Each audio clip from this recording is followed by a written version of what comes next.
Well, welcome back to the channel, the next in the series of the MuleSoft vlogs. So recently I was asked the question, if I'm implementing MuleSoft AnyPoint platform in my organisation, where do I start? And it's a good question. Well, it's a very good question, and I'll give some of my views from the lessons that I've learned from my experience in doing exactly this activity. So the three pillars that are set out by the MuleSoft Catalyst methodology are a very good place to start your thinking when you're planning this work. Primarily, you have three pillars to consider as set out by the MuleSoft Catalyst methodology: business outcomes, technology delivery, and organisational enablement.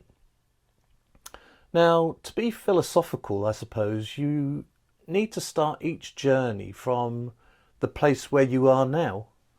So in this case, your first step is to fully understand your current organisation, its current capabilities, the technology you're using, the finance available to you, and the resources available to you. But you also need to identify the most important thing is the strategy going forward and the desired outcomes. You need to know where you're aiming at and how you're intending to get there, and that's your starting point.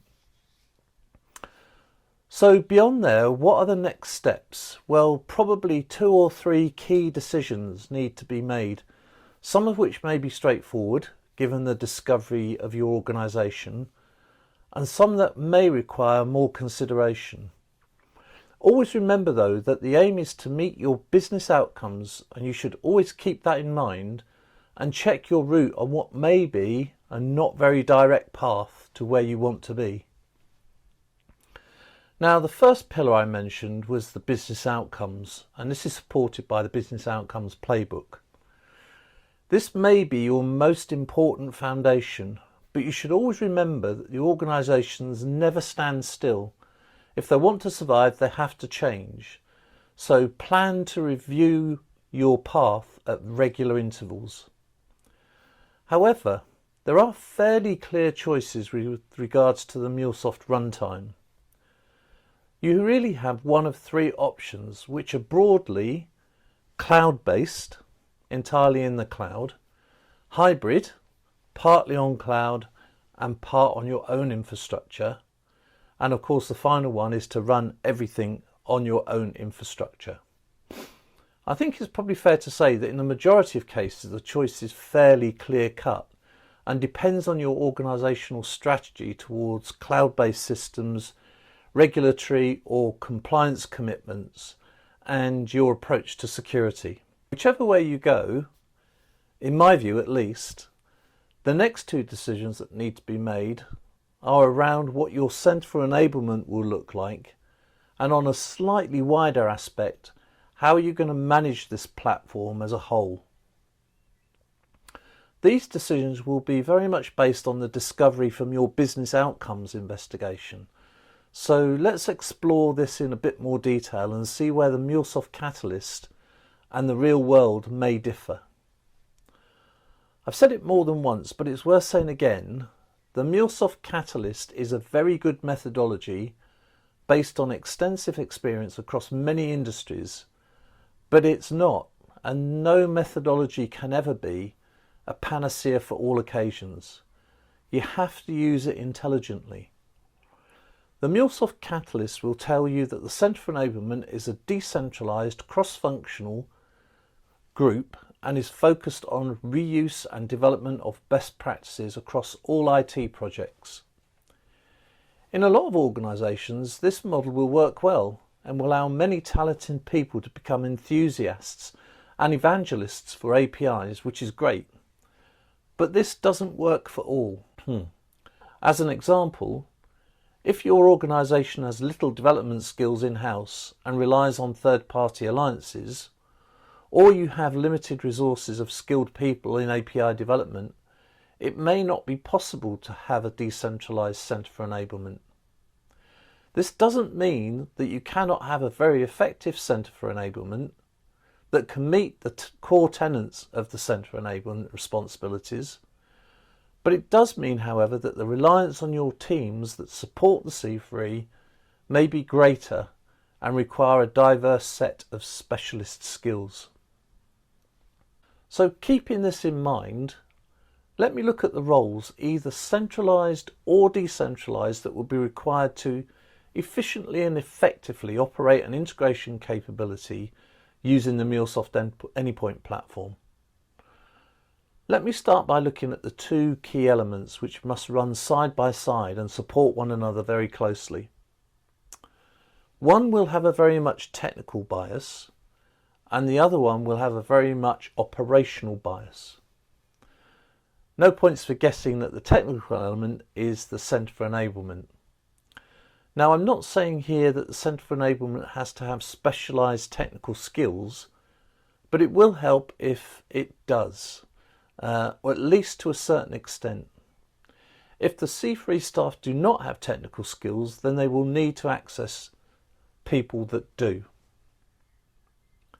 If you follow the Centre for Enablement delivery approach and use the Centre for Enablement playbook provided by the MuleSoft Catalyst, one of the first activities you will do is to draw up a mission statement.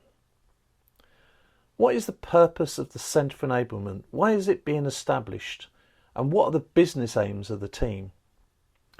Now, I would suggest that you think long and hard about this mission statement, as it will have a direct structure on the Centre for Enablement and act as the foundation of a number of other decisions that you're going to need to make as the time goes on. The Centre for Enablement could consist of various roles depending on the mission statement, and the line management structure may be either centralised or federated. However, the Centre for Enablement will need a leader, and therefore a suitably skilled person will need to be identified to lead the activities defined in the mission statement. The Centre for Enablement must support the technical implementation of the MuleSoft AnyPoint platform and will therefore need a platform architect with suitable qualifications who can establish, maintain and enhance the platform. Remember, we need to separate the platform from what goes on the platform. Some organisations may decide to include a strategic consultant as part of the C3 to enable the organisational vision to be aligned with the integration capabilities, while others may include one or more solution designers to manage API enablement, or even business analysts or architects, depending on the aim of the organisation. Governance, I would suggest, will be a major concern for the Centre for Enablement, and therefore roles around governance of the API designs and the API code will be required. These roles should be supported by automation tools in order to reduce the manual effort required to review API code, especially where the code needs to meet technical, operation and security standards. Leaving the subject of the Centre Enablement, there will of course be the requirement to build central, devolved or federated API development teams, which will require specific technical skills and specific business skills. So I would suggest this would break down into a number of areas. The development of all the APIs must be generated from a business demand. We therefore need to start with business analysts, or if you're operating in an agile environment, product owners. Now, there's a particular set of skills required to be a good business analyst product owner, and this should be partnered with at least a basic understanding of integration requirements. MuleSoft certifications may not be required, but an understanding would be of benefit. The focus must be on what the business needs in terms of the data required to meet the desired business outcome. Business analysts, product owners, in turn, must hand off their requirements to an API integration architect in order for the requirements to be structured into an efficient API with the endpoints required to support the desired business functionality. Now, this is a very specialised skill and will require a MuleSoft certified integration architect who will translate the requirements into a design which can be implemented by a team of developers, and not forgetting, most importantly as well, testers who need to ensure that quality is maintained throughout the development and release lifecycle. MuleSoft API developers will be required to have MuleSoft certifications and specialised skills in all aspects of API development. They will work in association with your business analysts or product owners for clarification of requirements, and if required, the integration architect for any design queries.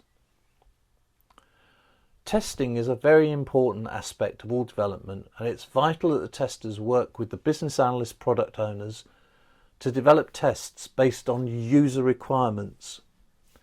Testing, wherever possible, should be automated, both to allow testing to be performed as the APIs are being developed, but also to facilitate regression testing during future enhancements of the APIs.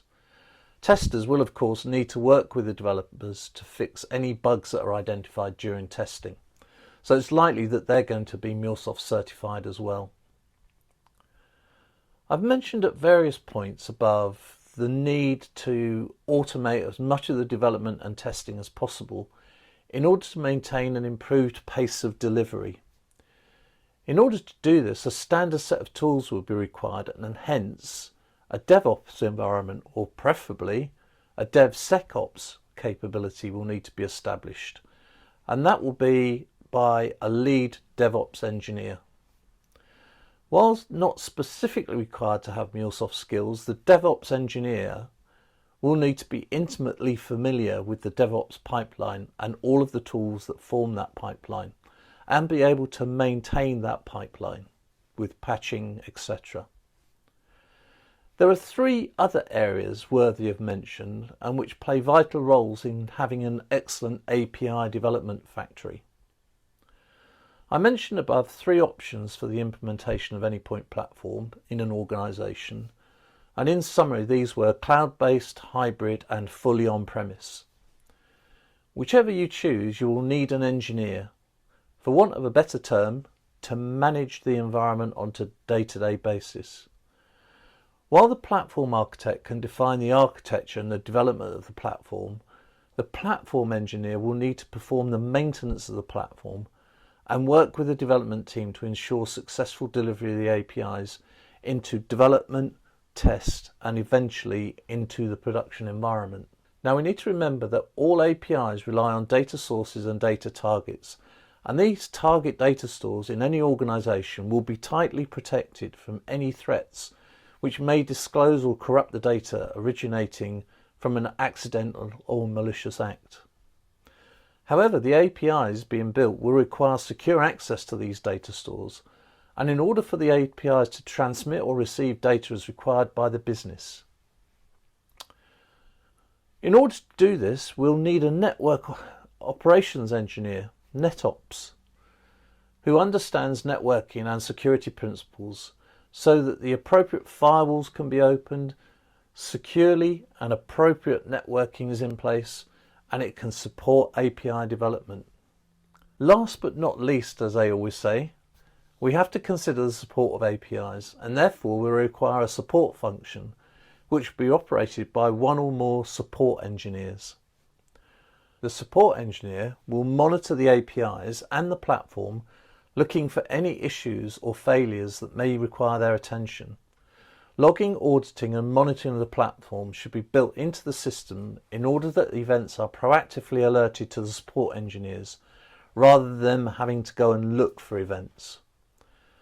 This again is a skilled job with MuleSoft certifications required in order to interpret issues, triage them and pass them on to people who can rectify the problem if the problem cannot be rectified by the support engineer on their own. And so I come to the operational side of the API capability. The effort required here to operate an API development platform should not be underestimated. Although technical knowledge is not required to perform this role, the ability to understand the technical capability, manage the myriad of skills and different people who may be working locally and some remotely, and to manage the funding and reporting is a special skill in itself. The technical teams that I've described cannot operate effectively if they are not supported by the operational lead. Some may say that this is project management, but it's really not. It's much more than that. Project management is certainly part of it, but operational management requires the additional skills to ensure the smooth running of the API development capability on a day-to-day basis, rather than managing a project which should have a defined end date or a target. So the answer to the question about where to start with a MuleSoft implementation is, I think, embedded in the question of why you decided to implement MuleSoft in your business and where you want to go in terms of business outcomes and your desired technical outcomes. The guiding path is given by the MuleSoft Catalyst, but as I said before, you need to use this with the knowledge of your organisation and the experience of working in the current business environment. Some things may be possible, others not so, but blockers should always be challenged with business reasoning in place, and most importantly, the long-term vision as your goal. If required, you can always employ a guide for your journey, either in terms of someone who's gone through this journey before, or through MuleSoft Professional Services, who will provide a Catalyst expert to assist you through the methodology. Whichever way you go, you'll be on an exciting journey and hopefully a very rewarding one. So that's the end of this video. If you liked it, please give the video a like. If you want to be notified of when I release the next one, then please consider subscribing to the channel, and hopefully I'll see you then.